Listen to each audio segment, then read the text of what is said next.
Good evening friends. బంగారం పెరుగుతుంది, వెండి విపరీతంగా పెరుగుతుంది. కొంటున్నాం, ఎందుకు కొంటున్నామో తెలియదు, దానికి అర్థం లేకుండా కొంటా ఉన్నాం. నేను చాలాసార్లు నాకు వచ్చిన డౌట్ ఏంటంటే, ఈ బంగారం పెరుగుతుంది, కొంటున్నాం బాగానే ఉంది, మన అవసరానికి అమ్మాలంటే ఎవరు కొంటారు అనేది పాయింట్.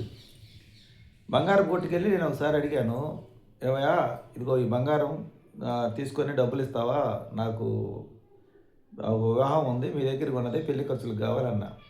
అలా ఈ బంగారు కొట్లు అలా ఇవ్వమన్నా, మీ దగ్గరే కదా కొందంటే, మా దగ్గరే కొన్నావు, నీ దగ్గర వస్తువు మార్చుకో, అంతేగాని మేము అయితే డబ్బులు ఇచ్చేయడం జరగదన్నారు. సరే, పాత వస్తువు ఏదో కొంచెం పాడైపోయిందంటే, ఎప్పటి నుంచో పూర్వం నుంచో వాడేది ఒక సరుడు. సరే, ఇది వేసుకొని మాకు వస్తువు అని చెప్పి ఇచ్చాము. ఇచ్చిన తర్వాత దాంట్లో 25,000 రూపాయలు డబ్బులు మిగిలినాయి. అంటే మన వస్తువు తీసుకోగా మనకి ఇంకా వాళ్ళు 25,000 అంత ఇవ్వాల్సి వచ్చారు. సార్ ఆ డబ్బులు ఇవ్వండి అయ్యా అని.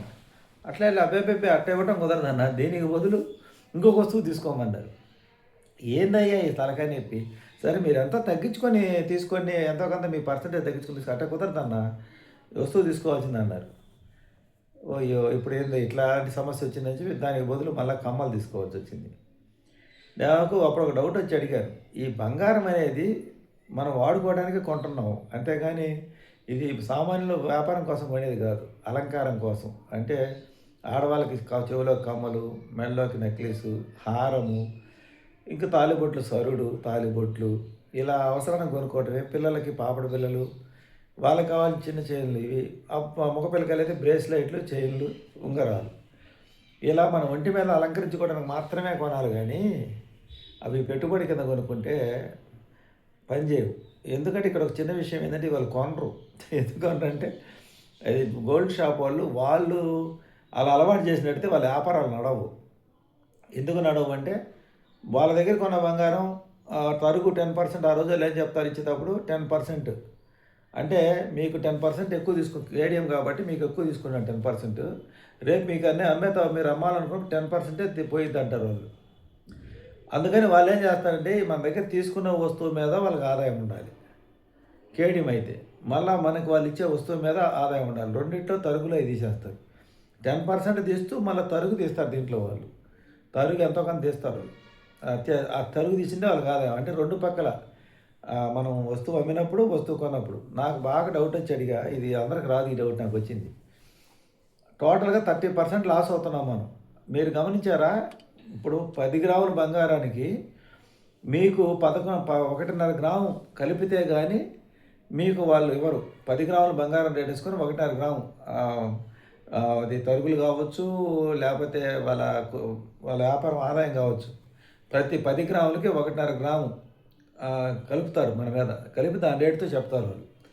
మార్కెట్ రేటు ప్రకారం కాదు మీకు చెప్పేది. మార్కెట్ రేటు ప్రకారం 10 గ్రాములు వచ్చేసి మీకు 1,22,000 ఉందనుకో, 1.5 గ్రాము రేటు కలిపి వాళ్ళు ఇస్తారు. దాంట్లో వాళ్ళ ఆదాయము తరుగులు అన్నీ వేసి ఉంటారు అన్నమాట. మళ్ళీ నువ్వు అమ్మాలన్నప్పుడు ఆ 1.5 గ్రాము తీయాలి. అంటే నీకు 3% వెళ్ళిపోద్ది. నువ్వు ఎటు తీసుకొని కొనుక్కున్నా, అమ్ముకున్నా 3% నీవు నష్టపోవాలి. ఆ 3%లో వాళ్ళకి 1 గ్రాము ఆదాయం ఉంటుంది అనమాట. అంటే వాళ్ళు కూలీలో చేపిస్తారు కదా, అవి 1 గ్రాము వాళ్ళకు, ఒక కూలీల్లో 10 గ్రాముల్లో 1 గ్రాము ఆదాయం ఉంటుంది. కూలీలు చేపించిన దానికి 1/2 గ్రాము తీసేసిన 1 గ్రాము అయితే వ్యాపారస్తుడికి ఆదాయం ఉండాలన్నమాట. వ్యాపారస్తుడికి 1 గ్రాము ఆదాయం ఉంటుంది. అది నువ్వు వేసేటప్పుడు తీసుకునేటప్పుడు. అందుకని వాళ్ళు వస్తువు మార్పిడి చేసుకోమంటారు, కానీ వస్తువు డబ్బులు ఇవ్వరు. నాకు అర్థం కాలేదు ఇప్పుడు కూడా. ఎక్కడన్నా కొంటారా అంటే, వస్తువు మార్చుకునేదానికే ఉపయోగపడింది. నువ్వు బిస్కెట్లు కొను, లేకపోతే ఇంకోటి ఏదైనా కొను, నీకు అవసరానికైతే డబ్బు రాదు. మరి ఎట్లా నీకు అవసరం డబ్బు అంటే, ఈ బంగారం తీసుకొని నువ్వు బ్యాంకులో పెట్టాలి. ఆ బ్యాంకులో కూడా బిస్కెట్లు తాకట్టు పెట్టుకోరు. అది ఆభరణం అయి ఉంటేనే పెట్టుకుంటారు. బిస్కెట్లు పెట్టుకునేదానికి పెట్టుకోరు వాళ్ళు, ఆభరణాలే పెట్టుకుంటారు. ఆభరణం నువ్వు అక్కడ చేపించినప్పుడు నీకు ఎంత నష్టమైంది? దాదాపు 1,00,000కి 15,000 రూపాయలు నష్టం. 15,000 కాదు, 10 గ్రాములకు 1.5 గ్రాములు నష్టం. అంటే దాని రేట్ ఎంత ఉంటుంది? 10 గ్రాములకు 1.5 గ్రాము అంటే ఇప్పుడున్న రేటు ప్రకారం లెక్కేసుకోండి. 10 గ్రాములకు 1.5 గ్రాము అంటే ఇంచుమించుగా 22,000 ఎంత ఉంటుంది కావాలి? 22,000, 23,000, 22,000 ఎంత ఉంటుంది? 22,000 10 గ్రాములకు నువ్వు పెట్టుకోవాలి నష్టం. మళ్ళా బ్యాంక్ వాళ్ళ దగ్గరికి పోయేటప్పుడు వాళ్ళు నీ దగ్గర బంగారం పెట్టుకునేటప్పుడు వాళ్ళు కూడా మళ్ళీ తరుగు తీస్తారు. వాళ్ళు నీకు 10 గ్రాములకి ఆ 1.5 గ్రాము తీసేస్తారు. 30 గ్రాములు తాకట్టు పెట్టాలనుకో నువ్వు. 30 గ్రాములకి 4.5 గ్రాములు తీసేసి ఇంకా అది నికర వెయిట్ అంటారు. మామూలు వెయిట్ రాస్తారు. 33 గ్రాములు రాసి నికర వెయిట్ అని రాస్తారు. ఆ నికర వెయిట్ అని రాసినప్పుడు దానికి ఆ నికర వెయిట్‌కి దానికి వాల్యుయేషన్ ఏసి వాళ్ళు 30% 70% నీకు దాని వాల్యుయేషన్ అంటే రూ. 1,00,000 బంగారం అంటే వాళ్ళు నీకు 70,000 ఇస్తారు. అంటే నీ బంగారం చేపించిన విలువ 1,30,000 నీకొచ్చేది ఎంత? అక్కడ రూ. 70,000. ఎందుకంటే నువ్వు కట్టకపోతే వాళ్ళకి నష్టం కదా. వాళ్ళు ఆ తరుగు తీసేసి 30% తగ్గించి నీకు 70% ఇస్తాడు. అంటే నువ్వు చేయించిన బంగారానికి నువ్వు వడ్డీ కట్టుకుంటా ఉండాలి. నువ్వు మామూలుగా అమ్ముకొని అవసరానికి అమ్ముకొని తలకాయ నొప్పులు. అంటే ఇక్కడ కూడా చూడండి మీకు ఆ వస్తువు మీరు అమ్ముకొని మీరు డబ్బులు తెచ్చుకోవడం లేదు. అసలే మీకు జరుగుబాటు కాలేదు. ఆ వస్తువు అమ్మేసుకుంటే అందరితో మీకు అప్పు చేసే పని ఉండదు కదా. సపోజ్ నువ్వు 2,00,000 అప్పు తెచ్చావనుకో 2,00,000కి నెలకు 2,000 వడ్డీ వస్తుంది. సంవత్సరానికి 24,000. మళ్ళీ అది ఇడిపించాలంటే మళ్ళీ నువ్వు డబ్బులు చూసుకోవాలి. మళ్ళీ ఎక్కడో ఒకసారి డబ్బులు తీసిపోయి అది కట్టి ఆ వడ్డీ పూర్వంలాగా వడ్డీ కట్టి ఇడిపించడానికి అవకాశం లేదు. తిప్పి పెట్టడానికి లేదు ఇప్పుడు. సంవత్సరం నువ్వు క్లియర్ చేసుకుని మళ్ళీ పెట్టాలి. అదొక సమస్య ఉంది. అవి పొర్లుబాటు కాకపోతే నువ్వు గోల్డ్ వదులుకోవాల్సిందే. అలాంటి పరిస్థితి. అంటే నువ్వు ఎంత నష్టపోతావు అప్పుడు? నువ్వు పొర్లుబాటు చెల్లించుకోలేకపోతే గోల్డ్ వదులుకోవాలి. అంటే నీ బంగారానికి నువ్వు డబ్బు కట్టుకుంటా ఉండాలి జీవితాంతం. అవి వదులుకోలేక మళ్ళీ ఎక్కడో ఒకసారి తీసుకుపోయి అడ్జస్ట్మెంట్ చేసి కట్టి అడ్జస్ట్మెంట్ చేయగలిగినోడు అయితే అడ్జస్ట్మెంట్ చేసి కట్టి ఆ వడ్డీ కట్టి మళ్ళీ తెచ్చుకుంటావు. అంటే బంగారం రేటు పెరుగుతుంది కాబట్టి మళ్ళీ ఆ వడ్డీ వాళ్ళు పెంచుకుంటూ ఎత్తుంటారు.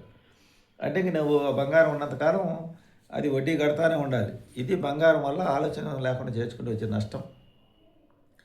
కాకపోతే మన అత్యవసరానికి ఎక్కడికన్నా పోయేటప్పుడు నగానే తీసుకుంటారు. రొటేషన్ అయ్యే వాళ్ళకే సెట్ అయ్యేది. కానీ ఇదేదో మనం ఆదాయం కింద పనిచేస్తుంది ఇది అనుకుంటే నువ్వు 10 లక్షల రూపాయలు బంగారం చేస్తే నీకు క్యాష్ రావాలంటే మటుకు ఇంకెవరన్నా కొనేవాళ్ళు ఉంటే వాళ్ళు మళ్ళీ కరిగిచ్చాలి. నువ్వు మొత్తం కరిగిచ్చేసి తరుగులు గిరుగులు అన్ని బాగుంది నీ చేతికి ఒరిజినల్ కేడియం 24 క్యారెట్లు చేస్తే అప్పుడు తీసుకుంటారు. అప్పుడు నీకు నష్టం ఎంత వస్తుంది అంటే దాదాపు 30% వస్తుంది. అంటే నీకు 10 గ్రాములకి 7 గ్రాములే వస్తుంది. ఆ 7 గ్రాములు కూడా పాత దాని ప్రకారం రేటు తగ్గించి తీసుకుంటారు ఎంతో కొంత. నువ్వు ఫర్ సపోజ్ 2 లక్షలకు కొన్నావంటే నీ చేతికి వచ్చేది 1,40,000 కానీ ఎంతో వస్తుంది. 1,40,000 1,30,000 వస్తుంది. ఇది పరిస్థితి. ఇంకా ఆలోచన చేసుకో. పెరుగుతుందని నువ్వు చేపించుకొని కొనుక్కుంటే ఆ తర్వాత పెరుగు పచ్చడి తినాలి. అర్థమైందా? ఇది బంగారం లాజిక్. నేను చిన్నప్పటి నుంచి వస్తున్నా. అది దాన్ని అమ్ముకోవడానికి పనిచేయదు. అది మనకి అది కూడా షాపులలో తీసుకోరు. వస్తువు మార్చుకొని తీసుకోమంటారు. మన దగ్గర ముందు అవసరాలు గడవాలి కదా. వస్తువు మార్చుకొని తీసుకున్నా మళ్ళీ తెచ్చిపోయి మన అవసరాన్ని బ్యాంకులో పెట్టాల్సింది. ఇలా ఉంటుంది గోల్డ్ పరిస్థితి. ఇక భూమికి వచ్చామనుకో భూమి కొన్న అంతే. ఇప్పుడు ఇంతకుముందు భూములు కొనడం ఎట్టుందంటే అంతకుముందు ఏంటంటే భూములు కొంచెం రేట్లు అనుకూలంగా ఉండేవి. ఇప్పుడు వ్యాపారస్తులు అందరూ ఆ వ్యాపారం మీద తిరిగారు. ఆ వ్యాపారం మీద తిరిగారు. కింద ముందు ఏమైందంటే ఒక వెంచర్ వేస్తే ఆ వెంచర్లో మన హోటల్ ఎవరైనా కొనుక్కుంటే అగ్రిమెంట్ మీద ఇంకోరు కొనుక్కునే వాళ్ళు మళ్ళీ రిజిస్టర్ కాబోయే ఇంకోరు కొనుక్కునే అగ్రిమెంట్ మీద 2-3 చేతులు మారితే తలా ₹10 డబ్బులు వచ్చాయి. ఇది 2002వ సంవత్సరం నుంచి ఇలాగే జరిగింది. ఎప్పుడు దాకా జరిగింది? 2010 దాకా జరిగింది. 10-11 దాకా జరిగింది. అగ్రిమెంట్ మీద చేతులు మారాయి. అంటే నువ్వు అగ్రిమెంట్ మీద ఒక ₹1,00,000 అగ్రిమెంట్ రాస్తే దగ్గర నీకు కనీసం ₹20, 20,000, 30,000 అటు వచ్చాయి. అంటే వాళ్ళ అంకణం ₹4,000 పెడితే ఆ రోజుల్లో. అండ్ ఇప్పుడు చెప్తున్నాను చూడు, నేను అంకణం 1,50,000, 2,00,000 ఉందని చెప్తున్నాను చూడు. 1,50,000 ఉన్న కాడ ఒకప్పుడు 2002లో 4,000, 3,000, 4,000 ఉంది అంకణం. 3,000, 4,000 ఉంది 2002లో. 23 సంవత్సరాల్లో 1,50,000కి వెళ్ళిపోయింది. చేతులు మారి. ఇప్పుడు ఈ రియల్ ఎస్టేట్ వ్యాపారస్తులు భూములు గల వాళ్ళందరూ ఏం చేశారంటే ఇట్లా మార్కెట్ తక్కువ అమ్ముకొని ఇట్లా రేట్లు పెరిగిపోతున్నాయని వాళ్ళే భూములు పెంచేసారు. రేటు అమ్మే కాడే పెరిగింది. ఆ తర్వాత రియల్ ఎస్టేట్ వాళ్ళు కూడా వాళ్ళు ఇంకేం వ్యాపారం చేయలేక ఆ భూములు కొని వాళ్ళు ఏం చేస్తున్నారు, వాళ్ళు పెంచిన దాని మీద వీళ్ళు రూపాయి కొంటే వీళ్ళు ₹3 ఆదాయం వేసుకొని 4 భాగాలు పెంచేసి వీళ్ళు అమ్ముతున్నారు. రోడ్లు ఎన్ని పెట్టేసి రోడ్లు పెద్దవి పెట్టి రేట్లు బాగా అమ్ముతున్నారు. అంటే వాళ్ళు ఎకరా ₹1,00,00,000 కొన్నారనుకో అది మామూలు మార్కెట్లోకి వచ్చి 4 కోట్లు. నేను చెప్పిన లెక్క ప్రకారం చెప్పాను కదా, సెంటు 4 లక్షలు ఉందని. అది వాళ్ళు ఎకరా ₹1,00,00,000 కొన్నారు. అంటే మెయిన్ రోడ్డు కానీ లోపల దాకా సరాసరి అమ్ముకోవచ్చులని. అంటే ఎకరానికి ₹1,00,00,000 దాన్ని 4 కోట్లు చేస్తున్నారు. 4 కోట్లు వాళ్ళకి రోడ్లన్నీ వేసి తరుగుపోతాయి. అంటే వాళ్ళకి ఇంచుమించుగా ఎకరా ₹1,00,00,000 అన్నది 1,5 కోట్లు పెట్టింది.